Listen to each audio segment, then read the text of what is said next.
I think it's recording. So पुनः स्वागत है डॉक्टर हितेश जी आपका हमारे इस प्लेटफॉर्म पे। तो हम बहुत बहुत आभारी हैं आप दोनों के, आपने हमारा आमंत्रण स्वीकार किया और अपने बिजी स्केड्यूल में से ये टाइम हमारे लिए निकाला। तो सबसे पहले एक क्वेश्चन हम ये ले लेते हैं, I will start with it कि जैसे कि अभी मैंने आज ही पढ़ा है कि सेकेंड वेव आने को है, तो what is the second wave? मतलब अभी सेकेंड वेव आने को है, तो should we wait for the worst to come or I mean it has already started?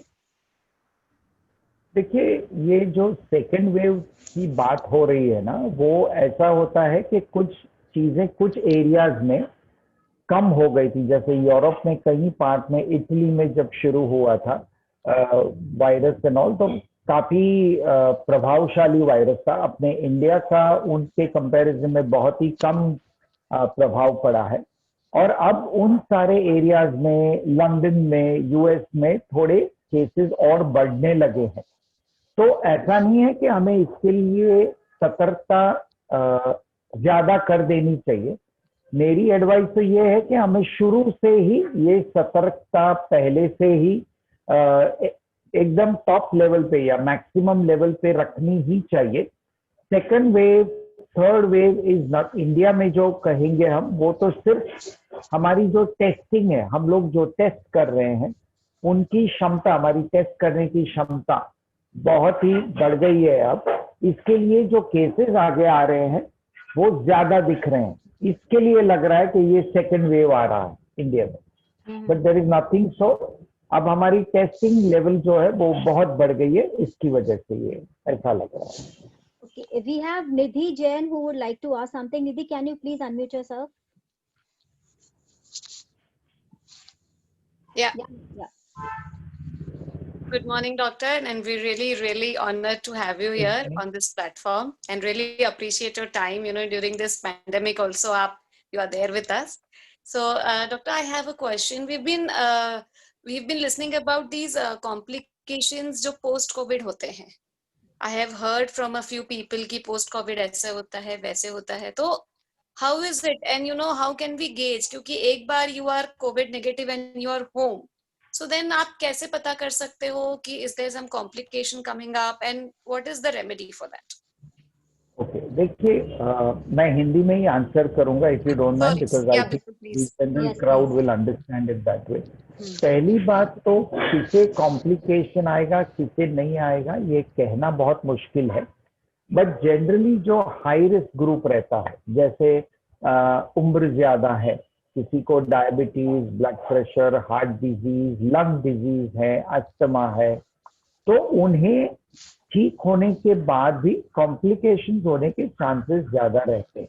पहली बात, कैसे पता चलेगा? वो तो जब वो मैनिफेस्ट, यानी जब शरीर में उसके सिम्टम्स या उसका प्रभाव दिखने लगेगा, जो भी कॉम्प्लिकेशन है, तभी पता चलेगा। शुरू से लिख के नहीं दे सकते कि इससे कॉम्प्लिकेशन नहीं होगा, इससे कॉम्प्लिकेशन होगा, ऐसा कुछ नहीं है। बट हैविंग सेड दैट, हमें उसके लिए क्या करना चाहिए, मैंने पहले भी बोला है कि जैसे ही आपका रिपोर्ट नेगेटिव आता है, कोई पेशेंट जो पॉजिटिव था उसका रिपोर्ट अब नेगेटिव आता है, तो उसका मतलब ये नहीं कि हमें हमारी सारी जो सतर्कता थी, जो हम लोग प्रिकॉशंस ले रहे थे, वो सारे छोड़ देने चाहिए। नो, हमें सारी सतर्कता उतनी ही बरकरार रखनी चाहिए जितनी हम पहले रखते थे। कोरोना आके गया, उसका मतलब ये नहीं कि वो वापस नहीं आ सकता या उसकी वजह से कोई कॉम्प्लिकेशन नहीं हो सकता। तो सतर्कता शुरू से रखनी ही चाहिए, सतर्कता छोड़ना मत। That is the best way to protect yourself from complications also. There's Rajlakshmi ji who would like to ask something. Rajlakshmi ji, can you unmute yourself? आप unmute करेंगे अपने आप? जब तक वो unmute करते हैं, हाँ, there's a question in the chat box. What can be the complications post corona? ये आपका जो फॉलो अप है एक। या एग्जैक्टली, बट बेसिकली बता दूं, कॉम्प्लिकेशंस ये हो सकते हैं, एक तो कोरोना वापस आ सकता है, दूसरा किसी को बॉडी वीकनेस हो सकती है, किसी को लंग इन्फेक्शन हो सकता है जो ज्यादा बढ़ सकता है, किसी को पूरे शरीर में, जोड़ों में बहुत दर्द रह सकता है। तो कॉम्प्लिकेशंस कई प्रकार की हो सकती है। ऋतु जी पूछिए। हाँ, नमस्ते डॉक्टर, मैं ये पूछना चाहती हूँ कि एंटीबॉडी टेस्ट करवाते हैं जो लोग कोरोना पॉजिटिव हो जाने के, ठीक होने के बाद में, तो ये डाउट रहता है कि वो एंटीबॉडीज एक मतलब 5:10 के रेशियो में, 2:10 के रेशियो में आती हैं उनके रिपोर्ट पे, तो वो कितने दिन तक उनके बॉडी में रहती हैं, या फिर ऐसे कुछ है कि 70 डेज के बाद में वो एंटीबॉडीज कम होने लगती हैं? What is exactly? देखिए, पहली बात तो ये एंटीबॉडी टेस्टिंग लाई ही इसके लिए गई थी कि कम्युनिटी में हम सीरो प्रिवेलेंस जिसे बोलते हैं कि कोरोना का कितना प्रभाव पड़ा है, वो चेकिंग के लिए लिया गया था। किसी की इंडिविजुअल की या किसी इंडिविजुअल पेशेंट की एंटीबॉडी टेस्ट करके ज्यादा अंदाजा नहीं लगाया जा सकता कि उसे कोरोना से हेल्प मिली है या सपोर्ट नहीं मिला है, पहली बात। दूसरी बात, एंटीबॉडीज जो होती है, जो भी पेशेंट में डेवलप होती है या टेस्ट होती है, वो अराउंड 40 to 50 डेज के बाद बॉडी से चली भी जाती है। ऑफ कोर्स कुछ पेशेंट्स ऐसे भी होते हैं जिन लोगों में कोरोना एंटीबॉडीज और टाइम के बाद भी ढूंढी जाती, बट कोरोना एंटीबॉडी टेस्टिंग से पेशेंट का मैनेजमेंट का कोई कनेक्शन नहीं है। This is a wrong myth first of all कि हम लोग एंटीबॉडी टेस्ट करते रहते हैं पेशेंट की। कई पेशेंट्स ऐसे भी होंगे जो कोरोना से क्लियर हो गए हैं लेकिन उनकी एंटीबॉडी रिस्पॉन्स इज नेगेटिव। तो उसका मतलब ये नहीं कि उनके शरीर में एंटीबॉडीज नहीं है या उनके शरीर में एंटीबॉडीज का कंप्लीट डेफिशिएंसी है, ऐसा कुछ नहीं है। सो कोरोना पेशेंट के मैनेजमेंट के लिए जो एंटीबॉडी टेस्टिंग हम लोग कर रहे हैं वो medically is not required, it does not have any technical sense. और आजकल कुछ लोग, जस्ट मैं ऐड कर दूं कि कुछ लोग जो गोल्डन स्टैंडर्ड टेस्ट है जिसे हम RT-PCR बोलते हैं या स्वॉब टेस्ट बोलते हैं, जिसमें मुंह में और नाक में से सैंपल लिया जाता है, yes. Is the gold standard test. Antibody test या एंटीजन टेस्ट करने से पॉजिटिव हुआ या नेगेटिव हुआ हैज नो मीनिंग। अगर मुझे जानना है कि मुझे कोरोना है या नहीं है, तो the best way is to do an RT-PCR test always. Like जो कोरोना से ठीक हो जाते हैं उसके बाद करवा रहे हैं जो एंटीबॉडीज, कोरोना एंटीबॉडीज, तो ये रह रहा है कि लोगों के मन में ये आ गया कि अभी हमारे अंदर एंटीबॉडीज है एंड वी आर सेफ, तो अभी हमको कोरोना नहीं होगा। तो because I am also a doctor, so मेरे पास ऐसे बहुत सारे पेशेंट आते हैं और उनका ये क्वेश्चन रहता है, तो उसके लिए मैंने आपसे थोड़ा ये डिस्कस करना जरूरी समझा। एक बहुत अच्छा सवाल है। मैं एक पॉइंट और क्लियर कर दूं, बहुत अच्छी बात है आपने ये पॉइंट भी ला दिया। देखिए, एंटीबॉडीज होने से उसका मतलब ये नहीं कि मेरा शरीर कोरोना से प्रोटेक्टेड है या मुझे आगे जाके कोरोना नहीं होगा। नो, आप इसी कोरोना एंटीबॉडीज किस कोरोना वायरस से है, मैं अभी, आप डॉक्टर हो इसके लिए टेक्निकली थोड़ा और डीपर जा रहा हूँ। कोरोना के करीबन 8 कजिन्स है, वो पैथोजेनिक नहीं है। ये जो एंटीबॉडीज हम दिखा रहे हैं वो स्पेसिफिक SARS-CoV-2 का एंटीबॉडी नहीं है, it is a generic corona antibody, पहली बात। तो सिर्फ एंटीबॉडी करने से आप अपना पूरा प्लानिंग उससे मत रखिए पेशेंट के मैनेजमेंट का, कि आपके पास एक नेगेटिव पेशेंट आ गया है तो उसकी antibody testing is fine, you will show that the body is responding to an antigen in the body, but वो नेगेटिव होने से कोई मायूस होने की जरूरत नहीं है या पॉजिटिव होने से कोई ज्यादा खुश होने की जरूरत नहीं है कि मुझे तो ब्रह्मास्त्र मिल गया, पूरा कवर मिल गया, आई एम प्रोटेक्टेड। या बट एक टाइम पीरियड तक वो हमारे बॉडी में रहते हैं ना, ये है उनका। तो लोग बहुत ज्यादा केयरलेस हो जा रहे हैं एंटीबॉडीज टेस्ट कराने के बाद। This is what I want to use this media for. ये बात आपने बहुत अच्छी बोली, ये एंटीबॉडी। एक चीज मैं अभी मेडिकल बात बता दूं, नीलिमा जी, अगर मेरी लैंग्वेज किसी को समझ में ना आए तो प्लीज प्रश्न पूछ देना, मैं थोड़ा टेक्निकल जा रहा हूँ क्योंकि सामने डॉक्टर साहब बैठे हैं, इसके लिए I want to get a little more technical. Viral immunology जो होती है ना बॉडी में, वायरल इम्यूनोलॉजी के लिए the major line of defence of the body is what we call cellular immunity. Yes. And for natural antigens or normal small antigens, we use what is called as humoral immunity, which is antibodies and others. So जब vaccine वाले या दवाई वाले antibodies की बात करते हैं corona virus के लिए, it does not make me happy at all, because ये सारी 4 दिन की चांदनी है। जो मेजर अटैकर है वायरस पे उसे टी सेल कहा जाता है या लिम्फोसाइट कहा जाता है, जो लॉन्ग टर्म के लिए हमें इस कोरोना वायरस से बचाएंगे। सो जब हम ह्यूमोरल इम्यूनिटी को छोड़ के सेल्यूलर इम्यूनिटी के बारे में बात करेंगे, then I will be more happy when the vaccine also attacks the cellular immunity into the picture. Exactly. और जैसे फॉल्स रिपोर्ट्स जो आ रही है ना, कि रिपोर्ट्स नेगेटिव आने के बाद सारे सिम्टम्स उनके अंदर, फीवर, थ्रोट में इरिटेशन जो भी रह रहा है, ब्रीदिंग इश्यूज, तो ऐसे लोगों को हम लोग देते तो हैं कि आप पूरा प्रिकॉशन के साथ में रहिए, एंड काफी लोग ठीक भी हो जा रहे हैं, 5 डेज में ठीक हो जाते हैं। अभी हम लोग अपना भक्तामर जी का हीलिंग भी देते हैं, तो बहुत रिजल्ट अच्छा आ रहा है। बट मैं सजेस्ट करती हूँ कि आप एक 2 वीक्स तक तो प्रॉपर प्रिकॉशन के साथ रहिए, बिकॉज तब तक आपको हीलिंग प्रोसीजर भी आपका बॉडी का चालू रहता है। इस पर आप क्या सजेस्ट करते हैं? देखिए, पहली बात तो अगर किसी को फीवर, कफ, कोल्ड या ऐसा माइल्ड सिम्टम्स हैं तो घर पे ही आप इलाज कर सकते हो।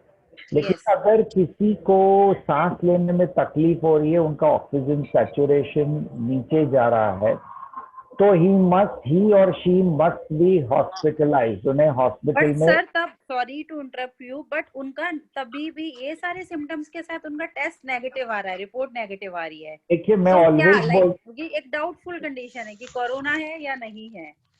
देखिए मैं ऑलवेज बोलता हूँ, रिपोर्ट को ट्रीट मत कीजिए, पेशेंट को ट्रीट कीजिए।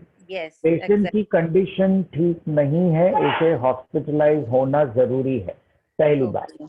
दूसरी बात, एक टेस्ट नेगेटिव आने से कुछ नहीं होता है। टेस्ट 14 दिन में कहीं इंटरवल पे करना चाहिए टू कंफर्म कि ये कोरोना नेगेटिव पर्सन ही है। और दूसरी बात, आपको तो मालूम है सिर्फ कोरोना एक ही बीमारी नहीं है पूरी दुनिया में, पैकेज है पूरा। के बहुत बहुत कारण है। आजकल मलेरिया भी बहुत लोगों को हो रहा है, डेंगू हो रहा है, यूरिनरी ट्रैक्ट इन्फेक्शन हो रहा है। तो आप जब किसी पेशेंट का इन्वेस्टिगेशन कराते हो तो ये पूरी टेस्ट की लिस्ट करवानी चाहिए ताकि पूरा पिक्चर क्लियर हो। Then pneumonia. Okay sir, thank you. Thank you very much. काफी देर से इंतजार करें तो अभी थैंक यू डॉक्टर, उनसे लेते हैं। लेकिन राजलक्ष्मी जी, आपके क्वेश्चन से पहले सिर्फ जो अभी बात हो रही थी उस पर एक छोटा सा प्रश्न पूछना चाहूंगा जो हमारे चैट में किसी ने पूछा है कि सर क्या इज लॉस ऑफ स्मेल और लॉस ऑफ टेस्ट, क्या ये जरूरी है, ये कि अगर किसी को कोरोना है तो उसको ये 100% होएगा, या फिर आदमी को कोरोना हो सकता है और उसके अंदर ये वाले 2 सिम्टम्स नहीं दिखे? After this over to Rajlakshmi ji sir, है ना? हाँ, देखिए पहली बात, लॉस ऑफ स्मेल और लॉस ऑफ टेस्ट किसी को हुआ है तो we have to test for corona, that is for sure. And 99% ऐसे लोगों को पॉजिटिव आता है। लेकिन हर कोरोना के पेशेंट को लॉस ऑफ स्मेल और लॉस ऑफ टेस्ट होना जरूरी नहीं है, यानी ये 2 अलग चीज है। मुझे कोरोना है लेकिन जरूर नहीं मुझे लॉस ऑफ स्मेल और टेस्ट होगा।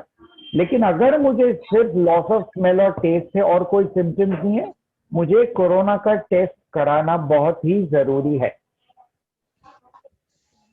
Thank you so much. Sarita पूछे Rajalakshmi ji. Good morning sir.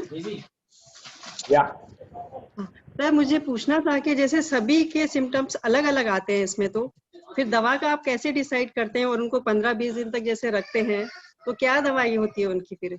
और एक ये पूछना था, जैसे आईसीयू में हमारा पेशेंट है तो हमें कैसे पता चलेगा कि उनको क्या दवा दी जा रही है और हम कैसे अंदर जा सकते हैं या नहीं? पहले दो प्रश्न आपने एक साथ पूछे हैं, तो पहले मैं पहले प्रश्न का उत्तर दूंगा। देखिए, पहले तो हर एक के सिम्टम्स अलग अलग होते हैं, और दूसरा कि हर एक कोरोना का पेशेंट जो होता है वो अलग अलग होता है। हर एक पेशेंट को एक ही गोली नहीं दी जा सकती, यानी एक ऐसा नहीं है कि एक ही दुकान में आपको सारा सामान मिल जाएगा। आपको अलग अलग दुकानों में जाना पड़ता है और आपके अनुकूल और प्रतिकूल आपको सामान खरीदना पड़ता है। तो उसी तरह हम कौन सी दवाइयां कौन से पेशेंट को देंगे वो बहुत सारे पैरामीटर्स देखने के बाद शुरू करते हैं। यानी जैसे कोई वयस्क आदमी हो, जो वृद्ध आदमी हो, तो उनको एक अलग टाइप की दवाई देते हैं। कोई यंग आदमी हो तो उनकी दवाई अलग होती है। प्लस उनको जो कोरोना की महामारी हुई है वो किस प्रकार की है, जैसे कि माइल्ड है, मॉडरेट है या बहुत सिवियर है। तो नाना प्रकार की दवाइयां अलग अलग टाइप के पेशेंट के लिए, अलग अलग टाइप के कोरोना के लिए दिया जाता है। ये हुआ आपके पहले प्रश्न का जवाब। दूसरा प्रश्न, आईसीयू में अगर पेशेंट है तो देखिए, आईसीयू का एक नियम है जो हमें अपने पेशेंट के भले के लिए ही बनाया गया है। जितने लोग कम होंगे उतना बेहतर है। मैं समझ सकता हूँ, मेरे पिताजी अगर आईसीयू में है तो मुझे उनका मुंह 24 घंटे देखने का मन करेगा, वो मैं समझ सकता हूँ। लेकिन मेरी वजह से ही मेरे पिताजी को ज्यादा हानि, नुकसान पहुंच सकता है, मेरे वहां प्रस्तुत होने की वजह से ही। इसलिए आईसीयू के लिए खास थोड़ा सा समय दिया जाता है जब आपको पेशेंट को मिलने की अनुमति दी जाती है। लेकिन नॉर्मली मेरा हर एक पेशेंट से, और ये सारे जो अभी ग्रुप मुझे सुन रहे हैं उनसे रिक्वेस्ट है, जितने लोग हॉस्पिटल कम जावे उनके लिए और उनके पेशेंट के लिए ज्यादा सुरक्षा रहेगी। आप चाहे तो एक जन जो परिवार का है वो हॉस्पिटल जा सकता है, और फिर बाकी के लोगों को व्हाट्सएप पे या इस तरह की चैट पे बता देना, वो आपके पेशेंट के लिए सेफ रहेगा। सिर्फ कोरोना के लिए नहीं, और सारी बीमारियों के लिए, और कोरोना के लिए तो एकदम खास करके। सर, इसमें जो कोरोना की जो दवाइयां चलती है उसमें एक ब्लड गाढ़ा भी हो जाता है, वो कैसे फिर उसके लिए? सॉरी वापस बोलिए। ब्लड क्या? कोरोना की जो मेडिसिन चलती है, जैसे मेरे रिलेटिव को चल रही थी, वो 6-7 दिन बाद उन्होंने बोला कि इसकी वजह से आपका ब्लड गाढ़ा हो गया है, तो फिर उसके लिए वो दूसरी दवाइयां फिर चालू हो जाती है। तो ये गाढ़ा होने का क्या हुआ उसमें? देखिए, ऐसा है कि हमारी जो मेडिकल लाइन है उसमें जो भी दवाइयां हैं, सिंपल से सिंपल दवाई से लेके बड़ी से बड़ी दवाई, ऐसी कोई दवाई नहीं जिसके साइड इफेक्ट नहीं होते। आप एक सिंपल सी गोली भी लोगे तो उसकी भी साइड इफेक्ट होती है। हाँ, जरूरी नहीं कि हर एक आदमी में साइड इफेक्ट होगी, लेकिन होगी ये भी जरूरी नहीं। यानी 100 लोगों को दी जाती है तो उसमें से 10 लोगों को साइड इफेक्ट हो सकती है, तो फिर उसका मैनेजमेंट करना पड़ता है ना। क्वेश्चन ही साइड इफेक्ट है तो दवाई क्यों दे रहे हैं, सिंपल सा प्रश्न है। लेकिन वो दवाई नहीं देंगे तो उनकी जान को भी जोखिम हो सकता है, उनकी लाइफ को भी खतरा हो सकता है। तो दवाई से फायदा ज्यादा है, नुकसान कम है, तो बाय डिफॉल्ट हमें दवाई देनी पड़ती है। कुछ लोगों में हम कुछ दवाई क्यों नहीं देते, क्योंकि हमें पता है कि उन्हें वो दवाई देने से नुकसान ज्यादा है, फायदा कुछ नहीं। तो इट इज सिंपल लैंग्वेज में what we call as a risk reward ratio. हर एक मेडिसिन में आप सिंपल से सिंपल दवाई ले लीजिए या बड़ी से बड़ी दवाई ले लीजिए, कोई भी दवाई साइड इफेक्ट से फ्री नहीं है। लेकिन जरूरी नहीं कि हर एक की साइड इफेक्ट हर एक को हो। Okay, thank you sir. Gunmala ji, आप अपने आप को अनम्यूट करेंगे? गुणमाला जी, जब तक गुरमाला जी आ रहे हैं तब तक मैं एक क्वेश्चन चैट से लेता हूं जो थोड़ा सा राजलक्ष्मी जी के क्वेश्चन से रिलेटेड था, क्योंकि उनको भी एक, आई थिंक डॉक्टर, एक सबसे बड़ा डर ये रहता है कि अंदर क्या हो रहा है किसी को पता नहीं। तो सबसे पहले तो मैं आपने जो बात कहा उससे ऐड करूंगा कि अफवाहों पे बिलीव ना करें, क्योंकि हजारों लाखों केस आज देश के अंदर चालू हैं। आज की तारीख में देखें तो 10 लाख एक्टिव केस हैं, 50 लाख केस से ऊपर 60 लाख केस हमारे देश में हो चुके हैं। तो इसके अंदर अगर 1, 2, 5, 10 केस हम जो पेपर में या मीडिया में या व्हाट्सएप पे पढ़ते हैं कि केस मिसमैनेज कर दिया या फलाना हॉस्पिटल ने गलत काम कर दिया, उसमें किसके अंदर कितने क्या एजेंडा है हमें पता नहीं है।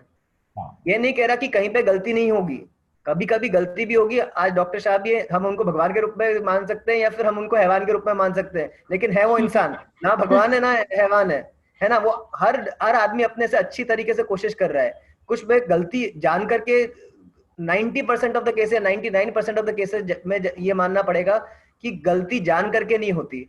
आज उन सारे डॉक्टर्स के ऊपर इतना ज्यादा केस लोड है कि अगर कुछ गलती भूल चूक होती है, आज हम रसोई में खाना भी बनाते हैं तो किसी दिन सब्जी ज्यादा पड़ जाती, सब्जी में ज्यादा नमक पड़ जाता है, तो हम ये घर वाले हमको ये नहीं कहते कि आराम से इसने हमारे लिए गलत कर दिया। तो सवाल बिल्कुल वाजिब है, लेकिन रीजन क्यों है ये, इसलिए हमारे मन में डर क्यों आ रहा है, क्योंकि हम पेपर में पढ़ते हैं, हमें पूरे केस की हिस्ट्री नहीं पता। इसलिए ये है पहली बात। तो होपफुली उससे आपका आंसर थोड़ा सा मिलेगा, थोड़ा सा मन में साहस मिलेगा।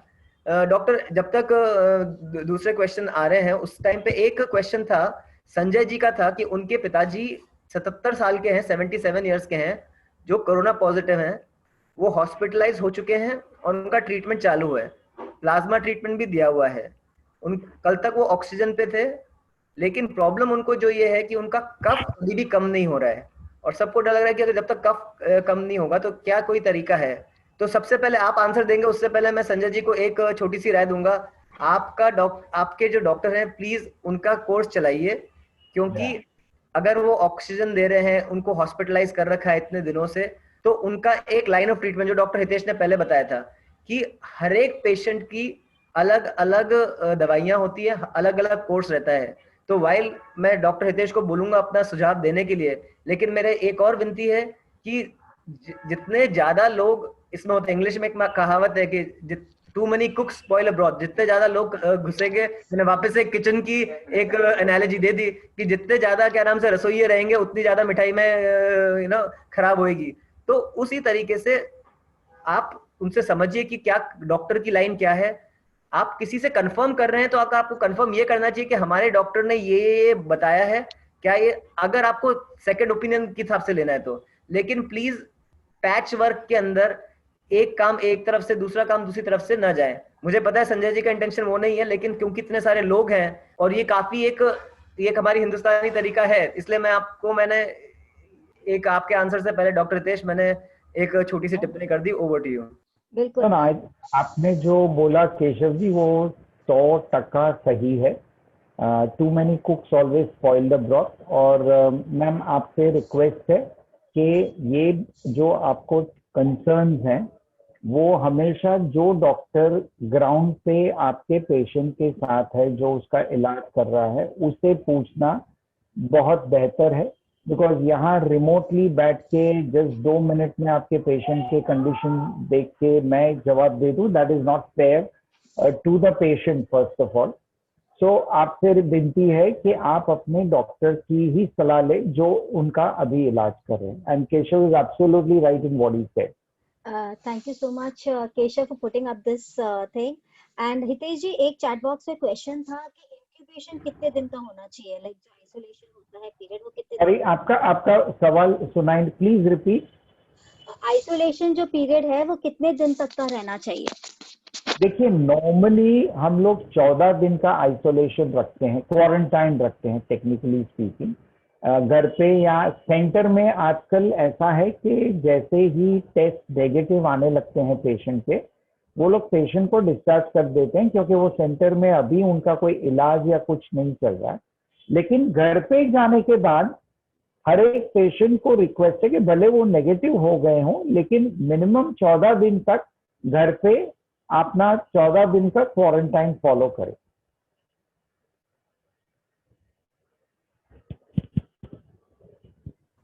अभिनंदन डॉक्टर साहब। मेरा भी इसी से रिलेटेड है कि अभी घर में जो क्वारंटाइन हो रहे हैं, और कभी कभी ऐसा होता है कि एक फैमिली के सारे ही मेंबर क्वारंटाइन हो गए तो उनके लिए खाने पीने की समस्याएं बढ़ जाती है। तो ऐसे में ना तो बाहर से मंगा सकते हैं, कभी कभी किसी की हेल्प भी नहीं मिलती है, तो वो क्या करें कि अपनी फैमिली को क्या खाना बना के दे सकते हैं, उसमें क्या क्या एहतियात होना चाहिए, और जो घर में क्वारंटाइन होते हैं उनको क्या क्या चीजें समझनी चाहिए? ओके, वेरी गुड क्वेश्चन और बहुत ही प्रैक्टिकल प्रश्न है आपका। एक ही घर में सारे मेंबर्स पॉजिटिव हो गए तो खाने पीने की व्यवस्था कैसे होगी? बहुत ही सही प्रश्न है। देखिए, पहली बात, अगर आजू बाजू से अगर आपको कोई हेल्प मिलती है आपकी सोसाइटी से, या कोई जो खाना लाके आपके दरवाजे के बाहर रख दे और फिर आप अंदर ले ले, ऑफ कोर्स उसमें भी थोड़ा रिस्क तो है कि बाहर से अंदर आ रहा है, लेकिन फिलहाल ये सर्वाइवल का मामला है, तो आप पहले वो कर सकते हैं। दूसरा, अगर आप घर में ही पकाना चाहे खाना को, तो आप ऐसा कर सकते हैं कि सारे मेंबर्स जो घर में रसोई में जाते हैं वो एक साथ ना जाएं, यानी जो काटने वाले हैं वो अलग से बैठे, जो पकाने वाले हैं, जो झोंका देने वाले हैं, खाने वाले हैं, वो अलग से बैठे। अगर एक ही आदमी सब बना रहे तो अलग बात है, लेकिन एक दो आदमी या तीन आदमी है तो अलग अलग जगह पे अलग अलग खाने की प्रक्रिया आप कर सकते हो और खाना बना सकते हो। और खाना देते वक्त हो सके तो आप जो खाने वाले हैं उनसे दूर से ही खाना दे दें, यानी घर में भी एक दूसरे के एकदम नजदीक ना आके रहे तो बेहतर है। जी सर, धन्यवाद। मैं एक सवाल पूछना चाहूंगी, जैसे अभी मॉल्स सब खुल चुके हैं तो एवरीवन इज टेस्टिंग। अब इन केस आप किसी के संग गए हो मॉल के अंदर और मालूम पड़ा वहाँ टेस्टिंग हुआ और उसका टेम्परेचर हाई आया, देन व्हाट? नहीं, देखिए, टेम्परेचर हाई होने का मतलब ये नहीं कि आपको कोरोना हो गया है। टेम्परेचर हाई पहले तो अगर किसी को आए तो आप 10 मिनट वहीं पे बैठ जाइए, गर्मी में नहीं, कूल ठंडी क्लोज रूम में 10 मिनट के बाद वापस चेक करें अपना टेम्परेचर। और अगर फिर भी पॉजिटिव आया तो हाँ, आपको बुखार है तो बुखार का फिर उस तरह से इलाज कराइए। जैसे पहले तो कोविड टेस्ट ही कराना चाहिए और बाकी के सारे टेस्ट कराने चाहिए कि ये बुखार किस कारणवश है। लेकिन सिर्फ एक कोरोना टेम्परेचर ज्यादा आने का मतलब ये नहीं कि मुझे कोरोना हो गया, नॉट नेसेसरी। नहीं, आई अंडरस्टैंड, बट क्या होता है जब हम पब्लिक प्लेस में हैं, there are 4 people around you and then people are checking, उस वक्त मतलब what is the reaction? Like आपका टेम्परेचर हाई आया, then what is the reaction in public place? Like सब लोग आपसे दूर हो जाते हैं या कैसे क्या होता है? मतलब it's such a situation, I think, because since everything has opened up, ये सब खुल चुके हैं अभी मॉल्स एंड ऑल, तो ये प्रॉब्लम्स आएगी। अभी मैं जैसे एक सेरेमनी में गई थी, लाइक फैमिली थिंग में, वहाँ पे टेम्परेचर ये ऑक्सीजन चेक हो रहा था। The moment I came out मेरा ऑक्सीजन आया 85। आई वाज लाइक अरे ये क्या हो गया, मतलब it was such a panic thing. And then he saying आप 2 मिनट रुको, 2 मिनट रुकी, it came down to 96 2 minute के अंदर। सो ये सब ये जो एंट्रेंस पे जो टेस्ट भी हो रहे हैं, I mean how much can you believe कि the person who is entering is safe और नॉट? देखिए, पहली बात तो ये पल्स ऑक्सीमीटर जो आपने बात की, एक को लगा के फिर दूसरे को लगाना, फिर तीसरे को लगाना, is not at all safe. No touch technique होगी तो ठीक है, but touching everybody and doing the test is not at all safe, first point. Second point, ये जो आपने बोला कि 86 पे 96 होगा, तो आप पहले से ही 96 पे। The problem is untrained people who don't have any idea कि सही तरीके से पल्स ऑक्सीमीटर कैसे लगाना चाहिए। So, ये पहली बात हो गई कि इस तरह से हर एक आदमी जो आता जाता है उसका पल्स ऑक्सीमीटर से चेक करना इज नॉट सेफ। अच्छा, दूसरी बात टेम्परेचर के बारे में आपने बोला कि समझो मुझे टेम्परेचर आया तो पूरी बॉम्बे भाग जाए, आसपास जो भी है। तो हेलो या, तो मेरा कहने का ये है कि अगर हम शुरू से ही सोशल डिस्टेंसिंग रखें, यानी जब मैं वॉचमैन के पास जा रहा हूं, जब वो मेरा टेम्परेचर लेवे, मेरे पीछे वाले मुझे चिपक के ना खड़े हों, मुझसे दूर खड़े हों, तो अगर मुझे कुछ भी होता है तो मैं साइड में जा सकता हूं एंड 10 मिनट बाद वापस रीचेक करवा सकता हूं विदाउट हार्मिंग एनीबडी, किसी को नुकसान किए बगैर। तो यही मेरा मैसेज है ये सारे टॉक शोज के साथ, हमें एक कोविड अप्रोप्रिएट बिहेवियर जो है वो आम जनता में इनकलकेट करना चाहिए या समझाना चाहिए, because prevention is always better than cure. और ये सिर्फ कोविड के लिए नहीं, हमें सारी बीमारियों के लिए ये जो बेसिक्स हैं वो हर एक जगह पे सेम ही रहेंगी। Thank you so much sir. I mean आपका कमिटेड टाइम तो ओवर हो चुका है, but if you are okay we can have we can still continue with the chat. I can see a lot of concern, so yes please go ahead, not a problem. या advocate Jaya ji कुछ पूछना चाह रहे थे। हाँ, वो पूछना चाह रहे थे। हाँ, और हम इसको कंटिन्यू कर सकते हैं। तो जो हमारे संग हीलर्स आज जुड़े हैं, हम हीलिंग सेशन का बाद में देखेंगे, पहले हम ये जानकारी हासिल करना हमारे लिए बहुत जरूरी है। तो जया जी आप प्रश्न पूछ सकते हैं अपना, अनम्यूट करिए जया जी।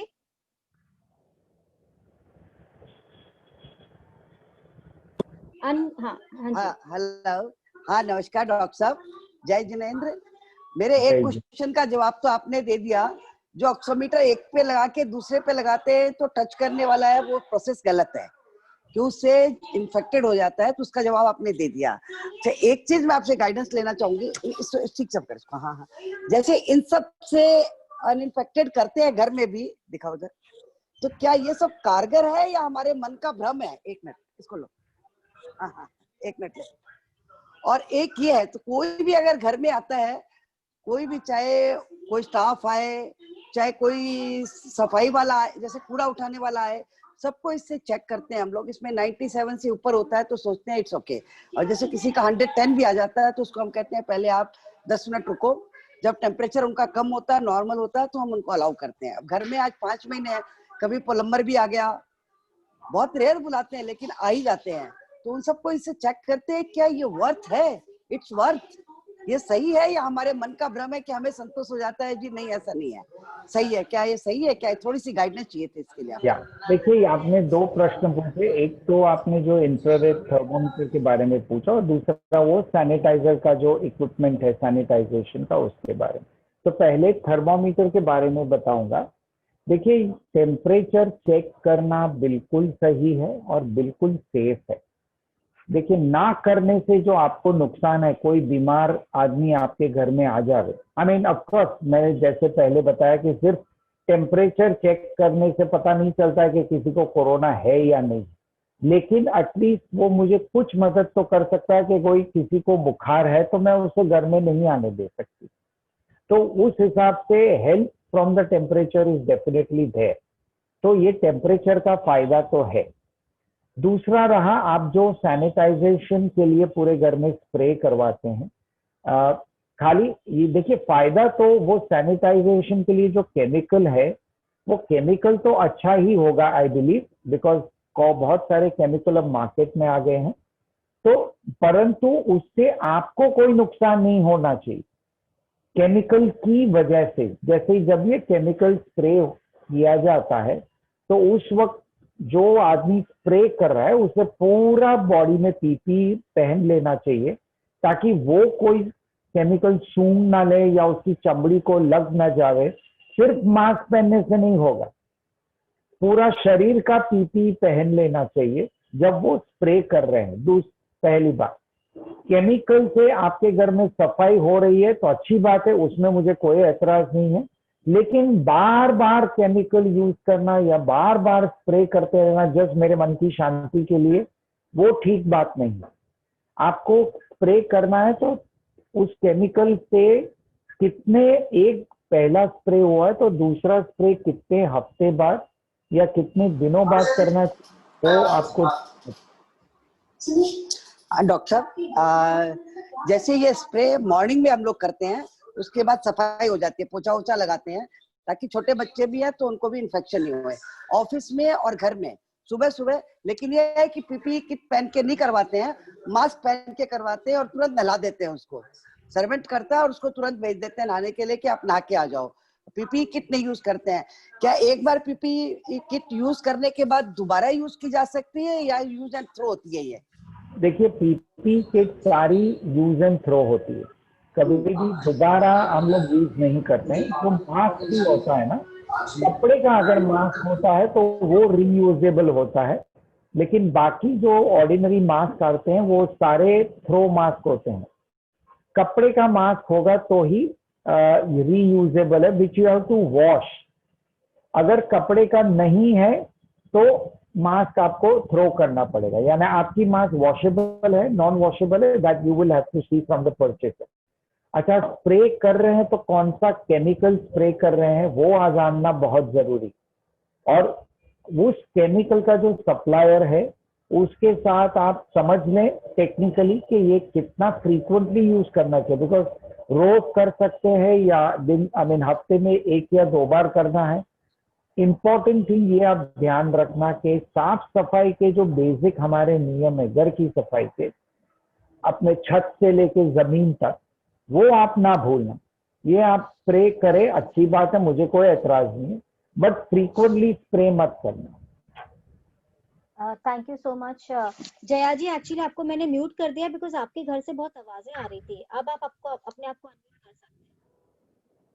I have a question on the chat box. TV बंद कर दो। हाँ, ऐसा है सर, आपने बोला, बहुत अच्छा गाइड किया मुझे कि हम लोग अभी डेली करते हैं और जो होलसेलर्स हैं इंपोर्ट करते हैं केमिकल्स, उनसे ही हम पूरा गैलन मंगवा के उसको बाइफरकेट कर लेते हैं बॉटल्स में और जार में, अलग अलग ऑफिस के लिए और घर के लिए 3-4 जगह। उसको पीपी किट पहन के ही स्टाफ करता है। तो ये आपने अच्छा गाइड किया। और आप ही बताइए, हमें ये डेली करना चाहिए नहीं करना चाहिए? क्योंकि डेली ऑफिस में भी होता है, 50 स्टाफ है, अभी तो ऑफिस में 3 ही स्टाफ को बुला रहे हैं, 3 या 4 स्टाफ को ही बुलाते हैं। लिफ्ट वगैरह सब बंद कर दिया है ऑफिस में भी 4-5 महीने, लेकिन ये तो अभी लंबा चलने वाला है, तो हम इससे किस तरह निजात पाए? तो वही मैं आपको बता रहा हूँ। और एक मिनट सर, एक मिनट, क्या आप बिहार से हैं? मैं मुंबई का छोकरा हूँ। Sorry, thank you. Jaya ji, आप बिहार से हो? हाँ। वैसे राजस्थान बिहार दोनों जगह से हैं। हाँ जी, डॉक्टर देश अनम्यूट प्लीज। या देखिए, पहली बात तो है कि आप जो केमिकल यूज कर रहे हैं ना, कोई भी केमिकल आप जो यूज करते हैं उसका what is called as MSDS sheet, material safety data sheet होता है, जो आपको वो सप्लायर को या केमिकल की वेबसाइट पे मिल जाएगा। ये पहली बात। फिर उसमें आपको सारा डेटा मिलेगा, कौन सा केमिकल है, आप कितनी बार यूज कर सकते हो, वो सारा डिटेल मिलेगा। आपकी ऑफिस में कोई टेक्निकल आदमी है जो केमिकल जानता हो, उससे ये निकलवाइए, एंड देन यू प्लान कि ये कितनी बार स्प्रे होना चाहिए, कितनी बार यूज होना चाहिए। Thank you so much. We have a question from Anshika. She is asking if a lady is pregnant 9 months and she gets infected with this corona disease, so corona during the 9th month, so what is, Anji, please ask, what happens if a pregnant lady gets infected with corona during the 9th month? What happens? नहीं, देखिए, a pregnant lady in her 9th month or in her late trimester, last trimester, she gets positive. So the point is, मैंने पहले भी ये सवाल का जवाब दिया है, depending on the severity of the virus, जैसे ये माइल्ड है, मॉडरेट है, सिवियर है, वो पहले जानना जरूरी है। बेबी को कोई असर होगा कि नहीं होगा, तो हाँ, there is placental transmission of the virus, तो बेबी को असर होना का चांसेस भी है। हाँ, मैं ऐसा नहीं बोल सकता हूँ कि एक प्रेग्नेंट माँ जो है अगर वो पॉजिटिव है तो 100% बेबी को होगा, वैसे मैं नहीं नंबर्स दे रहा हूँ। शक्यता बहुत हाई है, चांसेस बहुत हाई है उन्हें भी होने का, तो वो तो है ही। लेकिन ये इन्फेक्शन जो होगा तो हमें उन्हें एक कोरोना केस की तरह ही मैनेज करना पड़ेगा, लेकिन हमें बेबी का भी ख्याल रखना पड़ेगा। तो this is a very high risk case, जिसमें हमें हर एक चीज में संभाल के जाना चाहिए। चैट बॉक्स में कुछ क्वेश्चंस हैं। हाँ, please take it up Keshav. एक तो पहले यहाँ पे मेरे को नाम समझ में नहीं आ रहा था, एक लेडी ने एक लेडी ने हैंड भी रेज किया था, I think some name from Madhu Singhi ji, yeah but we can take the first chat box के क्वेश्चन बिकॉज अदरवाइज वो ऊपर चले जाते हैं। क्वेश्चन करके मधु जी, इसके बाद हम आपके पास आते हैं। चैट हाँ बॉक्स में काफी सारे क्वेश्चंस इकट्ठे हो गए हैं। हाँ डॉक्टर हितेश, टेक्निकल वाला एक क्वेश्चन था, what is the meaning of virus load. I think doctor Ritu का था, यू नो, तो दैट इज तो सिवियरिटी के ऊपर है, उस पर अपन बाद में आते हैं। सबसे एंटीजन पॉजिटिव, हाँ, एक मैं आपसे पूछता हूँ कि antigen positive also I think I have answered, जो आपने ऑलरेडी पहले आंसर कर दिया था इस शो पे। एक पर्टिनेंट क्वेश्चंस हैं जो बहुत प्रैक्टिकल काइंड ऑफ क्वेश्चंस हैं, टेक्निकल नहीं है लेकिन प्रैक्टिकल क्वेश्चंस हैं। दो क्वेश्चंस हैं, एक जयश्री जी ने पूछा है कि मेड्स को, क्योंकि अभी 6 महीने हो गए हैं, सब लोग घर में काम कर करके थक गए हैं, है ना, क्या उनको अंदर ला सकते हैं। दूसरा निर्मला जी ने पूछा है कि क्योंकि अब फ्लाइट्स इतनी फ्रीक्वेंट हो गई हैं, सारे प्रिकॉशंस ले रहे हैं, तो आप इन दो क्वेश्चंस के ऊपर अगर थोड़ा सा लाइट डाल सकते हैं। देखिए, पहले तो सवाल था मेड्स का। अभी तो बाय लॉ, यानी बीएमसी ने ही, हमारे गवर्नमेंट ने ही कायदा निकाला है कि हम मेड्स को बिल्डिंग में आने से नहीं रोक सकते। That is the first thing. लेकिन अगर मेड्स आपके घर पे आ रही हैं तो उन्हें सारी प्रिकॉशन या सावधानी बरतनी पड़ेगी। जैसे एंट्री पे उनका टेम्परेचर लिया जाएगा, उन्हें अपने हाथों को सैनिटाइज करना चाहिए और मास्क पहनना जरूरी है। अगर उन्हें या उनके घर में किसी को फ्लू या फ्लू जैसे सिम्टम्स हो, तो सिम्टम्स होने की वजह से उनकी चेकिंग होनी चाहिए और उस वक्त उन्हें क्वारंटाइन में रहना जरूरी है। तो ये हो गया प्रश्न मेड्स का। दूसरा प्रश्न रिगार्डिंग फ्लाइंग का। देखिए, फ्लाइट खुल गई हैं, लोग आवागमन चालू हो गया है, लेकिन आप फ्लाई या ट्रैवल तभी करें अगर आपको जरूरी हो तो, अगर एब्सोल्युटली नेसेसरी हो तो। हॉलीडे लेने के लिए फिलहाल अगर आप फ्लाई कर रहे हो, there is definitely a risk involve. जरूरी नहीं कि हर एक फ्लाइट जो हो रही है वो एकदम सेफ है, आपको रिस्क तो रहेगा ही while you are travelling for by flying और anything. Madhu ji, can you unmute yourself? आपका एक सवाल था मधु जी, पूछिए। मधु जी के बाद मैं बस एक बार क्यों दे देता हूँ, मधु जी के बाद अलका जी, हाँ, मधु जी के बाद अलका जी और उसके बाद छाया जी, उसके बाद केशव, सुशीला जी पापड़ीवाल। जय जिनेंद्र सबको। हाँ, मेरा क्वेश्चन था, एक तो मेड के बारे में ही था जो सर ने बताया, लेकिन अगर हम मेड को मतलब हैंड वॉश करा के सैनिटाइज करके अंदर लाते हैं और चप्पल पहना करके अलग से रखते हैं, और तब हम उसको काम करवा सकते हैं? नहीं, देखिए, काम करवा, अगर मेड को आप लाए ही उसी पर्पस के लिए है कि वो अपना जो बेसिक काम के लिए आपने जिसके लिए उनको अपॉइंट किया है, उसके लिए ही वो काम तो कर सकते हैं। नहीं तो मेड को घर पे लाके फायदा ही क्या है? नहीं, जैसे चप्पल चाहे मतलब वो हम अलग से देते हैं उसको, वो ज्यादा ठीक है? देखिए, एक बार जो भी चप्पल उनको आप देंगे, फिर वो चप्पल आप घर में नहीं रख सकती पूरा दिन। हाँ, फिर वो अलग रखा जाए। वो अलग रखी जाए। अब एक क्वेश्चन और था, अब पीपी किट के बारे में आपने बोला, तो यूज एंड थ्रो वाला तो मतलब पॉसिबल नहीं है कि हम रोज मतलब यूज करें और फेंकें। तो जैसे नाइटी हो या मतलब जैसे बुर्का टाइप का कुछ हो तो उसको धो सकते हैं। देखिए, ऐसा है कि ये पीपी जो कॉन्सेप्ट है ना, वो इसलिए है कि उससे किसी और को नुकसान ना हो, आपको भी फ्यूचर में नुकसान ना हो। अगर आपको ये मैं समझ सकता हूँ कि रोज रोज एक किट लाना आजकल कोई वो सस्ती किट नहीं है, it is quite expensive for the common man, तो रोज रोज आप वो यूज नहीं कर सकते हैं। तो बुर्खा पहनने से कोई फायदा नहीं, बुर्खा या पूरी बॉडी को कवर करने से जो आप धो के पहन सकते हो, दैट इज नो बेनिफिट। फिर आपको वही संभालना पड़ेगा कि आपको उसका कोई एक्सपोजर ना हो। हाँ, वही पूछना था। Thank you. Thank you. Alka ji was in line. Alka ji, आपके क्वेश्चन आंसर हो चुके हैं? they haven't raised their hand. By then, can you take the chat box question? I'll unmute Sushila ji first because उनका मेरे पास. Okay. जब तक सुशीला जी आते एंड छाया जी का भी एक क्वेश्चन था, उन्होंने भी रेज हैंड किया था. Okay. You can ask the chat box question. हो सकता है कि इनके आंसर्स एज डॉक्टर बता रहे हैं, हो सकता है कि आंसर्स हो गए होंगे. Yes, तो अभी नेक्स्ट है राजश्री जी ने पूछा है कि how to wear mask. People keep touching their mask again and again when they are in public. That is question number 1. एक ये राजश्री जी का एक क्वेश्चन था. सर दूसरा था अबाउट आशिता जी का, which is about outside food, take away food from restaurant, is it safe? ये 2 question. उसके बाद मेरे पास 2 और क्वेश्चन हैं चैट बॉक्स में जो मैं आपसे पूछता हूँ. देखिए, पहली बात तो मास्क को बार बार टच करना is not a safe thing. मैं समझ सकता हूँ कि आम आदमी मास्क पहली बार पहन रहा है. नॉर्मली हमारी आम जिंदगी में हम मास्क रोज नहीं पहनते.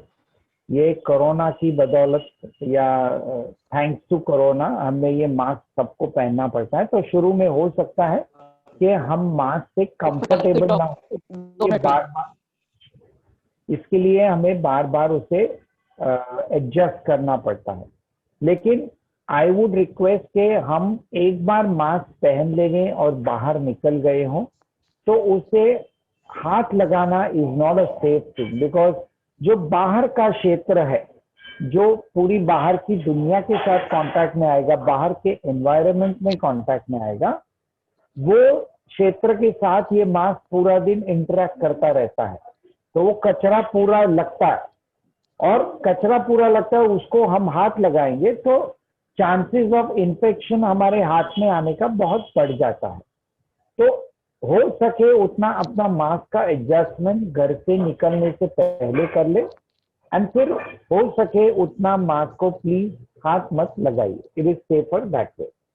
Now with regards to outside food, देखिए outside and take away food हमेशा बाहर की दुनिया के साथ इंटरेक्शन किसी भी प्रकार का हो, आप किसी भी दूसरे मनुष्य को मिलने गए हो या आप किसी भी दूसरे आदमी के साथ सिर्फ बात करने गए हो या खाना लेने गए हो, उनका रिस्क तो रहेगा ही. खाना पकाने वाला, खाना बनाने वाला या खाना डिलीवरी करने वाला कितनी एहतियात बरतता है, कितनी प्रिकॉशंस लेता है, उस पे सारा निर्भर होता है. तो आप अपनी तरफ से जितना प्रिकॉशंस ले सके वो लीजिए, और सामने वाला कितनी लेता है वो तो फिर आपका जो वेंडर सिलेक्शन है उस पे बेस करके है कि ये आदमी कितना साफ और रिलायबल है. Thank you so much. Sushila ji, आप पूछ सकते हैं अपना सवाल. हाँ doctor, good morning. Good morning. Doctor, आप फोन पे ही कोरोना के पेशेंट को गाइड करते हैं? आंटी, आपके ना उससे ईयरफोन्स हटाइए, आप उससे बहुत डिस्टरबेंस आ रहा है.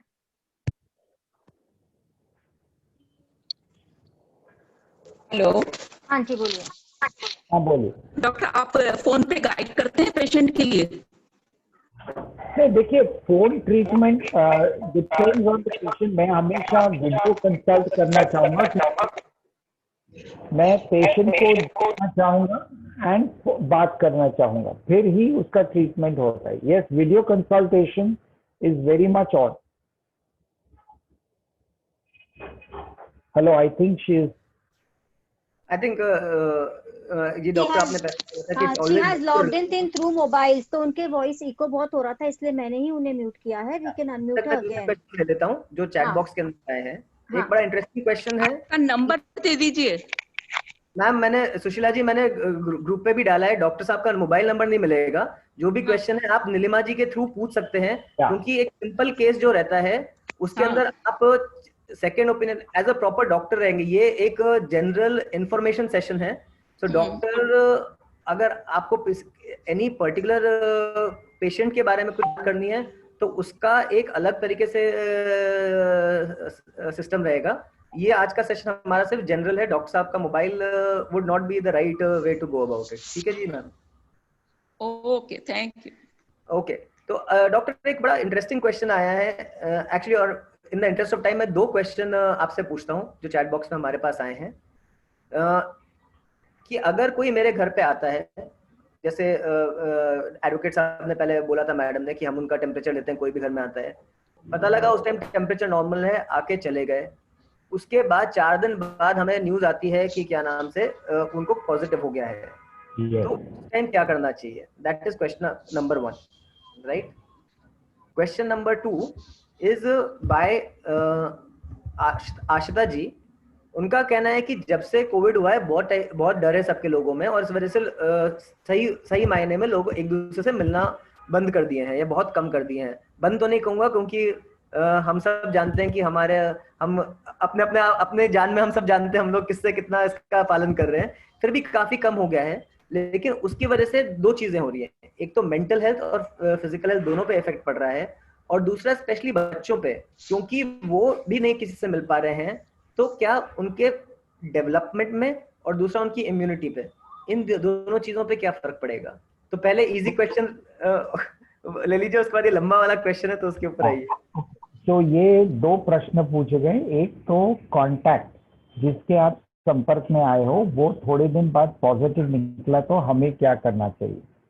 पहली बात, अगर हम उस कांटेक्ट के साथ काफी समय तक रहे हों उस दिन, और 3-4 दिन बाद अगर पता चला कि उसकी टेस्ट पॉजिटिव आई है, तो सेफ बेट इज कि हमें अपनी टेस्ट भी करा लेनी चाहिए। घर के सारे लोग जो है उसकी टेस्ट करा लेनी चाहिए, और फिर नेक्स्ट 14 दिन के लिए अगर पॉसिबल हो तो क्वारंटाइन में रहना चाहिए फॉर आवर ओन सेफ्टी।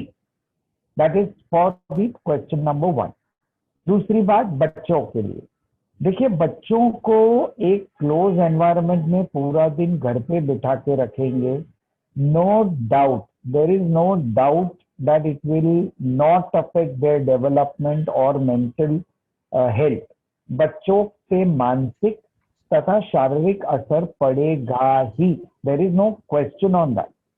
लेकिन देखिए, इसकी वजह से मैं बच्चों को पूरी छूट दे दूं कि बच्चे जाके पूरा दिन नीचे जो पहले जो ऐसे खेलते थे पढ़ते थे वैसा करें, तो उनकी जान को जोखिम।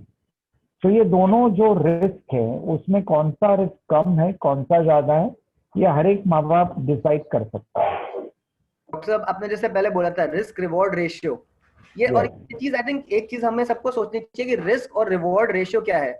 ये सिर्फ बच्चों के लिए नहीं, एक सिंपल सी चीज, मैं किसी से मिलने जा रहा हूँ, मेरे यहाँ पे मेड्स आ रही हैं, मेरे यहाँ पे मेरे को एयर ट्रैवल करना है, तो मैं कितना भी प्रिकॉशन लूं, रिस्क तो कम नहीं हो रही। ये सिर्फ हमारे मन की बात है कि 6 महीने हो गए, अब तो ठीक है, क्या होएगा, जो जितनी सतर्कता हम पहले रखी थी, ये सिर्फ हमारे मन का भ्रम है।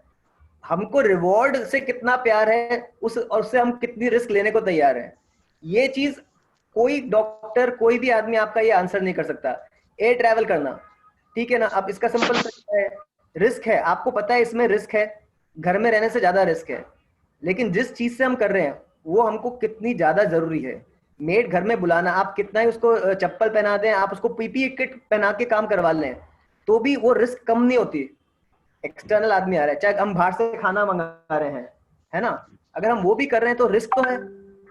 लेकिन हमें पता है कि अब अगर मेरा मेंटल स्टेट इतना खराब हो गया, मेरा फिजिकल स्टेट इतना खराब हो गया कि पूरे दिन में काम करते करते इतना ज्यादा मैं परेशान हो जाऊंगी कि कोरोना से पहले मेरी मेंटल या फिजिकल स्टेट मेरे को मार लेगी, तो फिर definitely it's better idea to call the.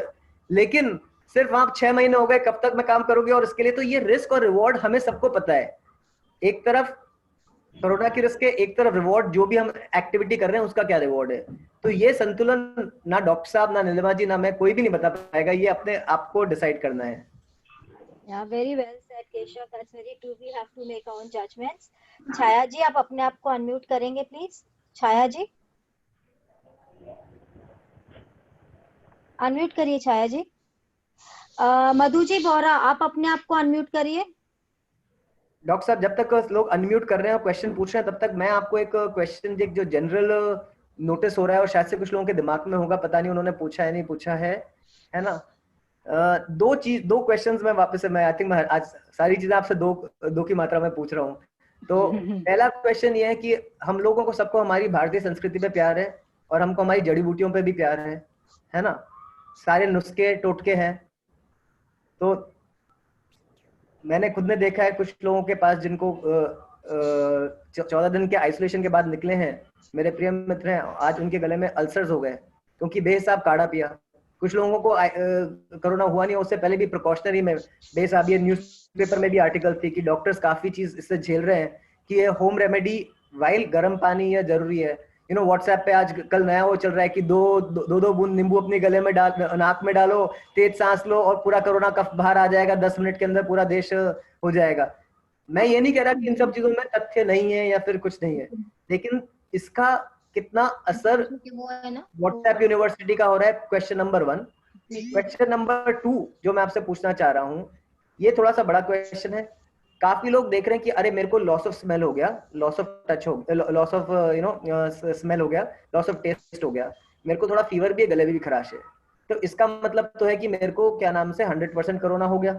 ठीक है, तो अब मैं जाके टेस्ट क्यों कराऊं? मैं इसकी जगह मैं सीधा अपने जो पारिवारिक डॉक्टर हैं या जो डॉक्टर से इलाज कर रहे हैं, मेरे को हॉस्पिटल में भी दिन जाना क्योंकि मेरे को घर पे रहना है, तो क्या मैं फोन के ऊपर टेस्ट चालू कर देता हूँ, हाइड्रोक्लोरोक्विन खाना चालू कर देता हूँ, क्योंकि टेस्ट करके क्या बताएगा पॉजिटिव है, पॉजिटिव तो मैं वैसे भी हूँ, तो मैं कोरोना का इलाज चालू कर देता हूँ। Is this the right approach और not? So these two questions, please. पहले तो सारे आयुर्वेदिक काढ़े और आयुर्वेदिक इलाज एंड ऑल, देखिए मुझे किसी भी आयुर्वेदिक इलाज से कोई आपत्ति नहीं है, आप बेशक यूज करें, लेकिन हर एक चीज की लिमिट होती है। आप कोई भी चीज किसी भी तरह यूज करें तो फिर वो पानी भी सिंपल होगा, अगर आपके नाक में जाएगा तो वो आपको नुकसान करेगा, आपके गले का सांस लेने का भी बंद कर सकता है, सिर्फ पानी। तो बाकी की चीजें नुकसान कितनी करेगी वो आप पे निर्भर है। नींबू आपने कहीं और ओपन जख्म पे लगा दिया तो आप इतना जोर से चिल्लाओगे, इतना दर्द होता है। तो पॉइंट ही के हर एक चीज को थोड़ा सोच समझ के करना वो बेहतर रहेगा। ओवरडूइंग इट इज ऑलवेज डेंजरस। तो आप बिल्कुल संभाल के जो उसके नियम है, उसकी लिमिट्स हैं, उसमें करें तो कोई ऐतराज नहीं। लेकिन कोई भी चीज रैंडमली ये व्हाट्सएप पे आया और हमने ले लिया, दिस इज वेरी डेंजरस। तो उस पे एक्टिया ना करें, जरा अपनी सोच लगाएं, जरा सेंस लगाएं और फिर करें। तो that was on question number 1। दूसरी बात, मुझे थोड़े सिम्टम्स है तो टेस्ट करने की क्या जरूरत है, मैं वैसे ही खुद की गोली चालू कर देता हूँ। नो, ऐसा आप बिल्कुल ना करें। देखिए आप अपने फैमिली डॉक्टर के पास जाएंगे तो वो भी शुरू में आपको टेस्ट करने के लिए डेफिनेटली कहेंगे ही। कोई कारणवश अगर आप टेस्ट नहीं करा पाए फॉर सम रीजन, अभी तो लैब्स एंड ऑल सब जगह खुल चुका है, शुरू में वो प्रॉब्लम्स भी थे, तो टेस्ट ना करा पाना और खुद का गूगल पे डाल के हाइड्रोक्सीक्लोरोक्विन ले लेना बहुत ही डेंजरस है। हर एक केस में हाइड्रोक्सीक्लोरोक्विन नहीं दिया जाता। मैंने शुरू में ही कहा है, हम बीमारी देखते हैं, पेशेंट देखते हैं और हर एक पेशेंट का इलाज अलग अलग तरीके से होता है। भले सारे पेशेंट की बीमारी एक ही हो, कोरोना नामक प्राणी ने सबको घाव दिया है, लेकिन किसको कितना घाव दिया है, किसको क्या इलाज करना चाहिए, वो आपके डॉक्टर ही डिसाइड करें। तो प्लीज डोंट सेल्फ मेडिकेट, खुद की दवाइयां ना शुरू करें। और टेस्ट कराना आज कोई बड़ी बात नहीं है। टेस्ट कराने के लिए आपको हॉस्पिटल में भी नहीं जाना जरूरी है, आपके घर पे आके भी स्वैब लिया जा सकता है। ऐसा कोई जरूरी नहीं कि आप हॉस्पिटल में जाएंगे फिर ही आपका टेस्टिंग होगा। Thank you so much doctor, आपका बहुत बहुत धन्यवाद। और आप जो आयुर्वेदिक के ऊपर आप बताए थे, तो हमारे बीच आरोग्य भारती जयपुर से डॉक्टर आई थी एक, रेखा जी जैन, उन्होंने हमें बताया था कि जो रेगुलर काढ़े चल रहे हैं, जिन्होंने भी वो सेशन अटेंड किया हो, उन्होंने बताया था आप जितना हल्दी, जितना काढ़ा आप रेगुलरली पी रहे हैं, वो आपकी बॉडी को अंदर से डैमेज कर रहा है। ये रेगुलर बेसिस पे और एवरीडे बेसिस पे नहीं होना चाहिए। आप हफ्ते में 2 दिन या 1 दिन अपने आप को करें और लीजिए। तो या और बिना बीमारी के हम ले रहे हैं और इतनी गर्म प्रकृति की चीजें हम अंदर कंज्यूम कर रहे हैं। तो आई थिंक डॉक्टर रेखा जी ने आप जो बात बोले थे, डॉक्टर रेखा जी जो आयुर्वेदिक डॉक्टर है वो हमें बता चुके थे। तो धन्यवाद डॉक्टर, बहुत बहुत। समय की एक मर्यादा होती है, सवाल बहुत होते हैं और इतने लोग हमारे संग जुड़े हैं, 90 के अराउंड लोग थे हमारे संग और सबके सवाल लेना बहुत है, तो मैं बहुत बहुत क्षमा चाहूंगी। डॉक्टर को मैंने आधे घंटे के लिए बुलाया था, वो हमें 1.25 घंटे के आसपास दे चुके हैं। तो हम अगर रिक्वायरमेंट होगी और डॉक्टर वापस रेडी होंगे तो हम एक सेशन और ले लेंगे। तो आप प्लीज। नीलिमा जी एक सेकंड, आई थिंक छाया जी बहुत देर से वेट कर रही थी, उनका नंबर था, उनका क्वेश्चन मैंने ले लिया, वो बहुत आतुर है। तो छाया जी और Madhu ji, doctor if I can take your time, Chhaya ji और मधु जी हमारे उनसे हम लास्ट क्वेश्चन लेंगे। उससे पहले एक छोटी सी चीज मैं बोल रहा हूँ, मैं चैट बॉक्स में काफी क्वेश्चन आ रहे हैं जो रिपीट हो रहे हैं, तो प्लीज हम इसका रिकॉर्डिंग शेयर करेंगे, तो आपके काफी सारे क्वेश्चंस उससे आंसर हो जाएंगे। तो मैं इंडिविजुअली सबको रिप्लाई नहीं कर पा रहा हूँ, और कोई अगर ऐसा क्वेश्चन रहेगा जो अभी इसके बाद भी है कि कितना स्टीम लेना चाहिए, कितना एलिनेशन लेना चाहिए, ये सब स्टैंडर्ड है। मेरा एक ही रिक्वेस्ट है आपसे, क्या नाम से, आपसे मैं एक ही रिक्वेस्ट करूंगा कि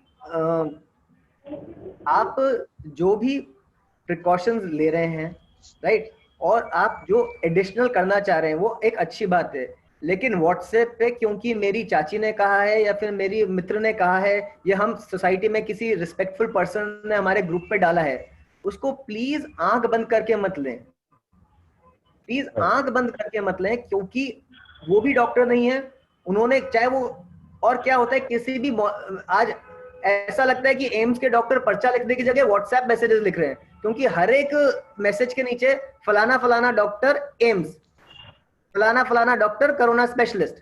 तो प्लीज इस पे मत जाइए, क्योंकि वो हो सकता है किसी ने एक मैसेज को सिर्फ उसको ज्यादा वजन देने के लिए नाम बदल दिया हो, और आज हम घर के अंदर एक बात किसी सदस्य को बोलते हैं, 5वें तल तक कितना मिर्ची नमक मसाला निकल के पहुंचता है हमें पता है। तो फिर ये व्हाट्सएप मैसेज जो हजारों ग्रुप में आ रहा है उसमें कितना तथ्य है, कोई वीडियो कितनी बार बोली है, कहाँ से कटी हुई है, कहाँ से आ रही है। तो प्लीज व्हाट्सएप पे, क्योंकि मैं किसी को बहुत ज्ञानी मानता हूँ, जैसे आज नीलिमा जी एक आज समाज के अंदर इतनी अच्छे ओहदे पे बैठी है, तो हम सोचते हैं कि नीलिमा जी ने कुछ बोला होगा, तो हो सकता है उन्होंने सोच समझ के कोई चेकिंग करके हम एक प्रॉक्सी दे देते हैं कि आज नीलिमा जी ने कुछ चीज भेजी है तो उन्होंने सोच समझ के भेजी होगी, लेकिन वो हमेशा केस नहीं होता, क्योंकि हो सकता है उन्होंने भी किसी और पे रिलाई किया हो। नीलिमा जी की जान में कोई अगर आज डॉक्टर हितेश या किसी और से उन्होंने कोई फॉरवर्ड पड़ा हो जो किसी और कॉन्टेक्स्ट में हो, कोई चीज किसी कोरोना पेशेंट के लिए दी हुई हो, कोई मैसेज इनके पास किसी ग्रुप में आया था वो किसी कोरोना पेशेंट के लिए, जैसे आजकल फुल पर्चे आ रहे हैं कि हाँ ये फर्स्ट लाइन ऑफ डिफेंस है, बट वो फर्स्ट लाइन ऑफ डिफेंस या पहली जो मेडिकेशन है किसी पर्टिकुलर मरीज के लिए दी गई थी। अब वो 4 जगह व्हाट्सएप में उसको चेंज होते होते किसी और चीज के लिए आ गई। हो सकता है कोई काढ़ा या कोई वेज जी की कोई पुड़िया किसी पर्टिकुलर चीज के लिए दी हुई हो, लेकिन वो जब तक आया, नीलिमा जी को किसी ओहदेदार आदमी ने भेजा, नीलिमा जी ने ग्रुप में भेजा, उसको 4 जने भेजेंगे और फिर वो 40 जनों के ऊपर आगे जाएगा। तो प्लीज ये बात मान के चलिए कि मैं किसी के ऊपर ब्लाइंडली विश्वास ना करूं और प्लीज फॉरवर्ड ना करूं, क्योंकि एक लॉजिक हमारा व्हाट्सएप के ऊपर ये रहता है कि मैं भेज देता हूं, वैसे भी एक तो आधे लोग पढ़ते नहीं है, और भी तो किसी चीज का भलाई होएगा, किसी आदमी का भलाई होएगा, 4 जनों के ऊपर भी काम। ये सबसे बड़ी प्रॉब्लम क्या होती है व्हाट्सएप में, अरे 4 जनों का भी इसका भला हो गया तो क्या किसी का नुकसान थोड़ा ना हुआ। ये गलत है। बीमारी के मामले में हाँ हम कोई मोटिवेशनल मैसेज भेजते हैं, बिल्कुल भेजो, 4 जने पढ़ेंगे, बिल्कुल उसका भला हो सकता है, लेकिन बीमारी के प्रिकॉशंस, बीमारी के क्या नाम सॉल्यूशंस, प्लीज आंख बंद करके मत भेजिए जब तक आप, अगर आपने अपने ऊपर अजमाया है तो भी मत भेजिए, क्योंकि अगर बीमारी होती है, आज 6 महीने में इंफॉर्मेशन इतनी ज्यादा हो गई है कि डिस इन्फॉर्मेशन का काम होने लग गया है। इस वजह से आपका जो फॉरवर्ड है वो 4 जनों की भलाई से ज्यादा 40 जनों को नुकसान कर सकता है। Doctor Hitesh is here to give medical advice, doctor Hitesh देते हैं। मैं एक थोड़ी सी कॉमन सेंस की बात है, उनके साथ आज मैं इतने सारे शोज में हो चुका हूँ, तो कुछ कॉमन थ्रेड जो मेरे को हर एक उसमें जाते हैं, तो मैं उनके कंपाउंडर की तरह जो कॉमन चीजें हैं वो आप सबको बता देता हूँ। डॉक्टर हितेश को वापस से technical last 2 questions will take Chhaya ji से और मधु बोरा जी से।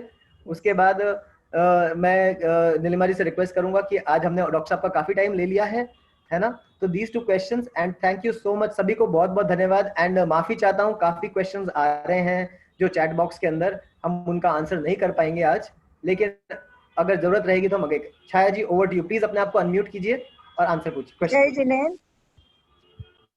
डॉक्टर साहब मेरा एक क्वेश्चन है कि हेलो। हाँ जी बोलिए। हाँ, जितनी बार अपन बाहर जाके आते तो नहाना जरूरी है, एक ये क्वेश्चन है और एक ये क्वेश्चन है कि एक्सोमीटर से दोनों हाथ के अलग अलग उंगलियों पे अलग अलग लेवल आता है क्या? देखिए, पहली बात तो नहाने की है। आप अगर बाहर से कहीं से आते हो तो हर बार आप अपने घर पे आने के बाद हाथ धो लीजिए पहले, वो बहुत जरूरी है। और आपको अगर बार बार बाहर जाना पड़ा और घर पे आना पड़ा तो हाथ धोना जरूरी है। नहाना हर वक्त जरूरी नहीं। आप दिन में 1 या 2 बार अपना नहा लें, that is good enough. That is first. Second thing is, pulse oximeter की रीडिंग हम लोग जनरली इंडेक्स फिंगर, ये जो पहला फिंगर है ना, उस पे लेते हैं, दूसरे फिंगर्स पे लेते नहीं है। बट हर एक फिंगर पे थोड़ा बहुत 19-20% का रीडिंग में फर्क हो सकता है, लेकिन वो नॉर्मल रेंज में ही आएगा। ओके, थैंक यू छाया जी।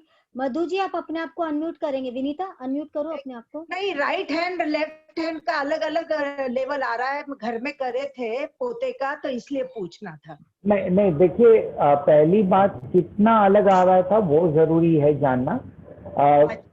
5-10 आया।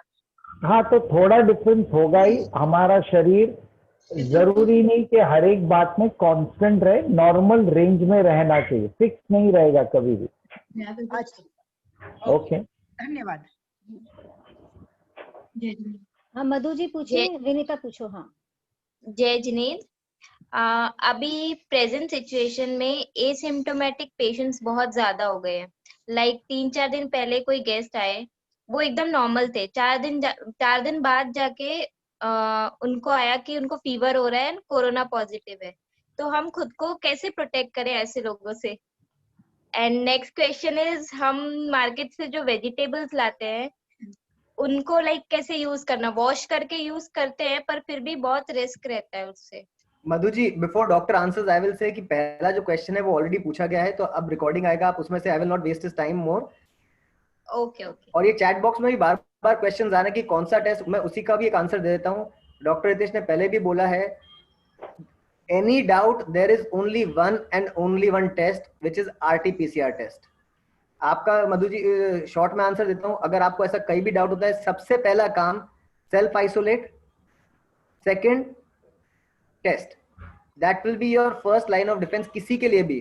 तो चैट में मेरे पास काफी सारे क्वेश्चन आए कि कौन सा टेस्ट कराना चाहिए, फीवर है, कोल्ड है, कॉफ है, तो प्लीज एनी। तो हमको अगर कोई सिम्टम नहीं है फिर भी हम अपना टेस्ट करवाएं? अगर आपको ऐसा लगता है, I will let doctor take that question in detail, लेकिन अगर आपको ऐसा डर लगता है कि मेरे को कोई मिलके आया हूं और मेरे को अगर मेरा टेस्ट कराना चाहिए, तो फर्स्ट एंड फॉरमोस्ट अपने आप को सेल्फ आइसोलेट कीजिए अपने घर में, बाहर नहीं निकलिए, बाकी नेबर्स से नहीं मिलिए अगर आपको, क्योंकि आप ऐसे किसी आदमी के कांटेक्ट में आए हैं। दूसरा, अगर आपको टेस्ट कराना है तो वो टेस्ट सिर्फ और सिर्फ RT-PCR के ऊपर रिलाई करें, अगर आपको एकदम एक्यूरेट टेस्ट चाहिए तो। Doctor, over to you if you want to say whether one should get tested, and second on the vegetable part. Yes, absolutely. जो अभी केशव जी ने बताया कि सिम्टम्स ना होना, उससे ये कारण नहीं है कि टेस्ट नहीं कराना चाहिए। एक तो मेंटली आपको पीस रहेगा, और as a doctor I will come to know whether you are infected और नॉट इन्फेक्टेड।